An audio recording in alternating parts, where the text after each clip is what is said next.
Nedu and Obina were best friends who lived in a beautiful green valley. Nedu was very good at fishing and Obina was a brave hunter. Now, they both love adventures and exploring new places.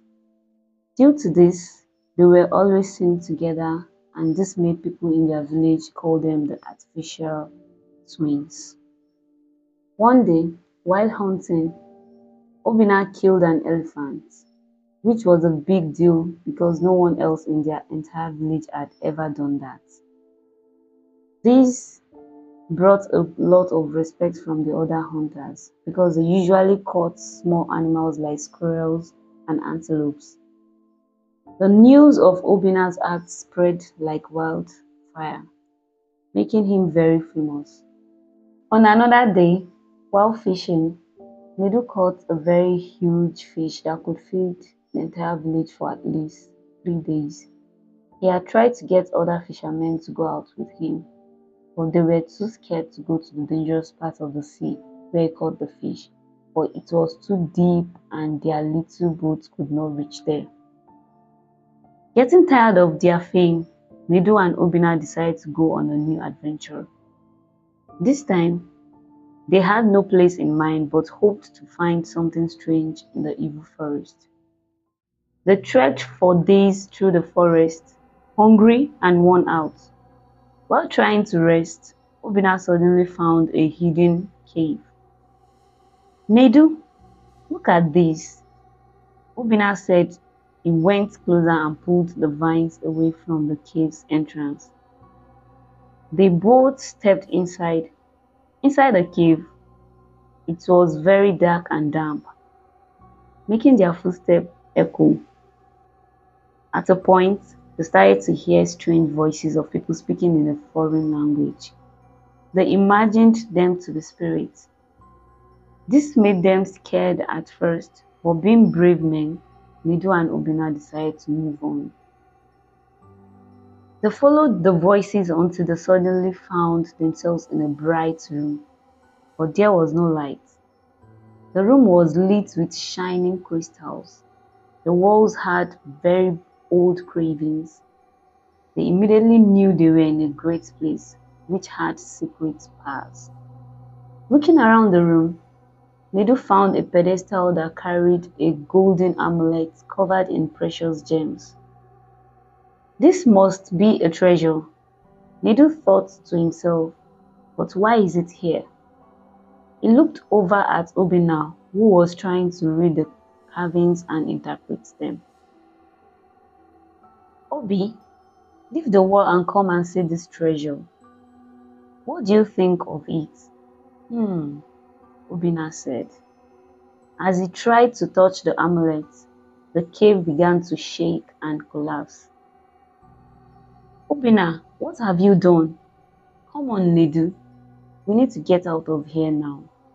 Obina shouted in return, putting the amulet in his hunter's bag. Quickly, they ran back to the entrance just as the cave collapsed behind them.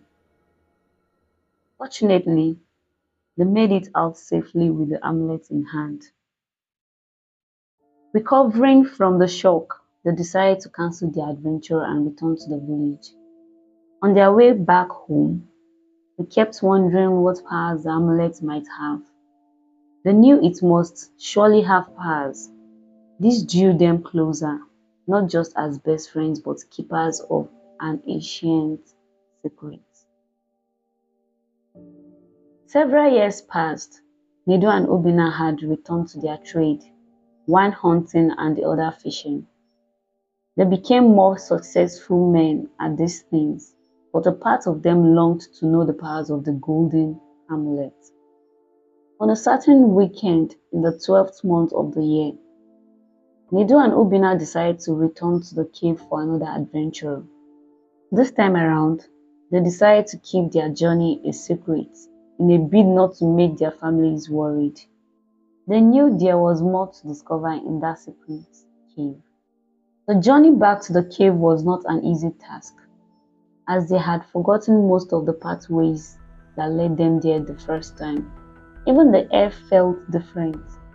There were no animals in sight, meaning a sense of danger. The gods were clearing with several paths, being confused on which path to follow. Obinna brought out the golden amulet. Placing it in his palms, an amulet began leading them towards the cave's entrance. Upon getting to the entrance, they found the cave still closed by rocks from the time they had escaped years back. Nedu asked Obinna to stretch the amulet towards the entrance. To their surprise, the rocks rolled off, leaving an opening for them to pass through.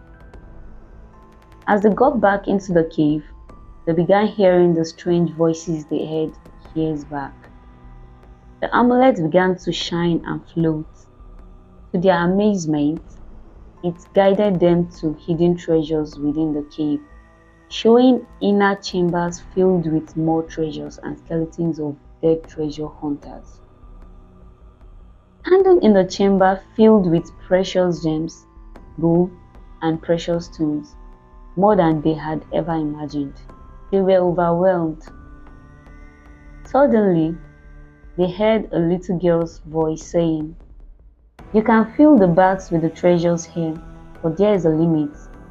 If you go beyond the limit due to greed, you will be trapped in here, left alone to die, just like the former treasure hunters." Nedu and Obinna looked at themselves. Then Obinna asked, "What is the limit? Can you tell us?" "That is for you to find out," the voice responded. They brought out their bags and began to pack as many treasures as they could into their bags. "Nedu, take only what can make you rich," Obinna called out to his friend. But being overwhelmed by greed, Nedu paid him no attention and continued to collect as many stones as he could into his bag. Obinna saw this and knew his friend had been consumed by greed. In a moment of cunning, Obinna's thoughts also turned dark. With Nedu distracted with the treasures, he decided to betray his friend. He quietly slipped away using the amulet to find the safest and quickest route out of the cave. As he reached the entrance, the rocks at the cave's entrance closed behind him, sealing Nedu inside. It was at this time that Nedu knew his friend was no longer beside him. Then he heard the sound as the rocks closed and realized he was trapped. He called out for Obinna, but his voice echoed back to himself in the empty caves. He felt betrayed and sought to find his way out. What happened next? Will Obinna truly leave his friend behind? How will Nedu get out of the cave knowing that he is not with the amulet, which will help him open the doors of the cave? Find out in the next episode.